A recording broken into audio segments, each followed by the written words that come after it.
Hello everyone, myself Karthik Rana. I am from UT Jammu and Kashmir. I have secured a rank of category rank 82 in JEE Advanced 2025 and a category rank of 146 in JEE Mains 2025. Last year भी मैंने JEE Advanced 2024 दिया था, जिसमें मेरे को IIT Jodhpur में metallurgy engineering मिली थी, लेकिन वो मेरी ब्रांच उतनी ज़्यादा मेरे को पसंद नहीं थी, तो इससे दिस ईयर मैंने वापस 2025 में JEE Advanced दिया और आकाश डिजिटल ज्वाइन करके सेल्फ स्टडी के साथ प्रिपरेशन की और अब इस साल में IIT बॉम्बे में अपनी इलेक्ट्रिकल इंजीनियरिंग, जिसमें मैं हमेशा से करना चाहता था, उसको परस्यू करने वाला हूँ।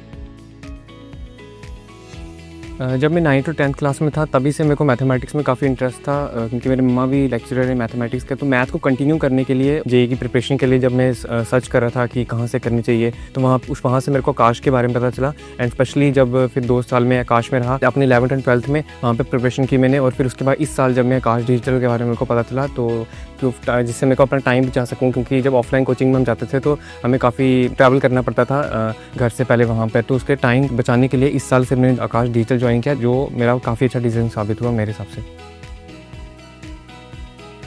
For my strategy I use to divide the syllabus into categories like chemistry को ऑर्गेनिक, इनऑर्गेनिक और फिजिकल में तीनों में डिवाइड कर देता था। उस तरह से मेरे को कम चैप्टर्स करने फॉर माई मोटिवेशन। वैसे ही अगर मैं मैथमेटिक्स में सोचूं तो ज्योमेट्री में, कैलकुलस में, अलजेब्रा में, इस तरह से चैप्टर्स को डिवाइड करना, तो ये काफ़ी ईजी रहता है मोटिवेशन के लिए कि आप हर कैटेगरी को कैटेगरी वाइज कंप्लीट कर रहे हो। उसके बाद रेगुलरली टेस्ट देना, ये तो सबसे बड़ी इंपॉर्टेंट चीज़ है हर बच्चे के लिए, कि आप जो आप पढ़ रहे हो उसको आप जब टेस्ट दोगे तभी आप स्कोर कर पाओगे, कि आप देख पाओगे कि आप क्या स्कोर कर रहे हो और वहाँ से फिर आप क्या गलतियाँ कर रहे हो जिनको आपको ठीक करना है। उसके बाद फिर एक तो डाउट्स पूछने टीचर से रेगुलरली, जो आकाश डिजिटल में बहुत ईजी था कि टीचर्स के नंबर अवेलेबल हैं। जब आप रात को फ़ोन करो कभी भी उनको डाउट्स पूछ सकते हो कुछ भी, तो वो आपको रिप्लाई करते थे और बहुत ईजी रहता था। तो ऑफलाइन कोचिंग ऐसा नहीं था कि फील होता था कि ऑफलाइन कोचिंग ज्वाइन करनी है या ऑनलाइन।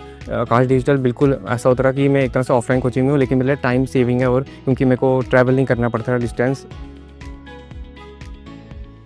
पेरेंट्स का मेरी सक्सेस में बहुत बड़ा रोल है। जब भी मैं डीमोटिवेट फील करता था बड़ी बार कि टेस्ट में कम स्कोर आ रहा है या ऐसा कुछ, तो पेरेंट्स से उतरे जो बहुत ज़्यादा मोटिवेट करते थे कि नेक्स्ट टेस्ट में इंप्रूव करना है और कैसे करना है। इवन बहुत सारे सेक्रीफाइसेस भी हमारे लिए करते थे कि फैमिली फंक्शंस हो गए या फिर वहाँ हो गए, उनमें हम नहीं जाना ताकि हम डिस्ट्रैक्टेड ना हो फंक्शंस को लेकर। तो ये काफ़ी अच्छा उनका रोल रहता था। इवन प्रेशराइज भी नहीं करते थे कि किस चीज़ को लेके कि कभी टेस्ट में कम मार्क्स आ गए तो हमें प्रेशराइज करना कि अब अगले टेस्ट में और अच्छा करना है। हमेशा एक सपोर्टिव रोल में थे, कभी प्रेशराइज रोल में नहीं थे। इवन टीचर्स के बारे में कहूँ तो कभी भी मैं बेसिक डाउट से लेके कभी अच्छा डाउट लेके कभी भी जाऊँ, टीचर्स हमेशा रेडी रहते थे हमारी मदद करने के लिए। कभी भी ऐसा नहीं था कि कहेंगे कि ये डाउट बेसिक डाउट है या फिर ये खुद कर लो, या फिर ऐसा नहीं। ऑनलाइन में मैम को फ़ोन करता था जो मेरे को पढ़ाते थे उनको, तो वो उसी वक्त मेरे रेडी रहते थे मेरे डाउट बताने के लिए। मेरी जेईई की सक्सेस में मेरे पेरेंट्स का और टीचर्स का बहुत बड़ा रोल है।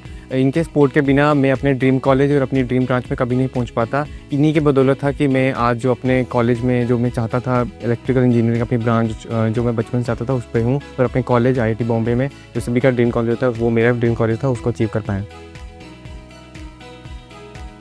जेईई की जर्नी काफ़ी लंबी जर्नी होती है, तो हर बच्चा चैलेंजेस फेस करता है। मैं अपने चैलेंजेस के बारे में बताऊं तो पहला तो यही चैलेंजेस हमारे लिए था कि 10th से एक तो 11th में ट्रांजिशन करना मेरे लिए बहुत मुश्किल था। कि एकदम जैसे 10th में हम बहुत बेसिक सब्जेक्ट्स में पढ़ते थे, लेकिन एकदम से जब मैं 11th में आया तो मेरे लिए बहुत डीपली पढ़ना, इवन कंसेप्ट्स को समझना एकदम से 11th में आके काफ़ी मुश्किल हो रहा था। तो धीरे धीरे जैसे क्लासेस मैंने ज्वाइन की, टीचर से इंटरेक्ट किया, तो वैसे वैसे फिर ईजी होता रहा मेरे लिए टॉपिक्स को समझना। कुछ चैप्टर्स काफ़ी मुश्किल लगते थे, इवन जैसे फिजिक्स में रोटेशनल हो गया, मेरे को काफ़ी मुश्किल लगता था।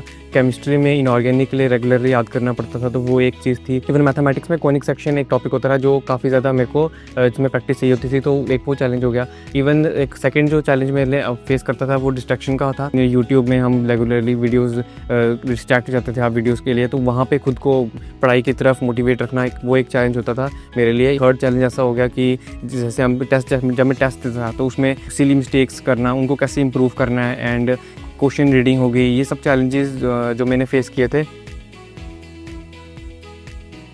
तो इन सब चैलेंजेस को ओवरकम करने के लिए आकाश डिजिटल में काफ़ी अच्छा सपोर्ट था बच्चों के लिए, कि आप टीचर के साथ 1-to-1 सेशन कर सकते हो, जिसमें वो काफ़ी मदद करते थे। उन्होंने मेरी काफ़ी मदद की, कुछ जो मेरे वीक टॉपिक्स थे उनको कंप्लीट करने में, मेरे जो सिली मिस्टेक्स थी मेरे पेपर एनालाइज करने में काफ़ी मदद की उन्होंने। इवन मैं भी अपने लिए एरर बुक बनाता था जिसमें मैं क्या गलतियाँ करता था और एरर टेस्ट में क्या नहीं करनी है को, तो ये काफ़ी मदद करता था। टीचर्स का काफ़ी अच्छा रोल है कि जो क्वेश्चन पेपर में जो देता था, मेरे टेस्ट में डाउट्स होते थे वो भी मेरे ठीक करने की कोशिश करते थे, एनालाइज करना वो सब कुछ। तो आकाश डिजिटल का एक काफ़ी अच्छा सोर्स है आपके सब में। मेरे चैलेंजेस में जितने भी थे सब में हेल्प की उसने काफ़ी। My future aspirants, my first advice is to regularly study for the exam. आप रेगुलरली डाउट्स पूछे टीचर से, रेगुलरली क्लासेस अटेंड करना एक बहुत इंपॉर्टेंट पॉइंट है। उसके बाद रेगुलरली आप टेस्ट का एनालिसिस करवाइए टीचर से।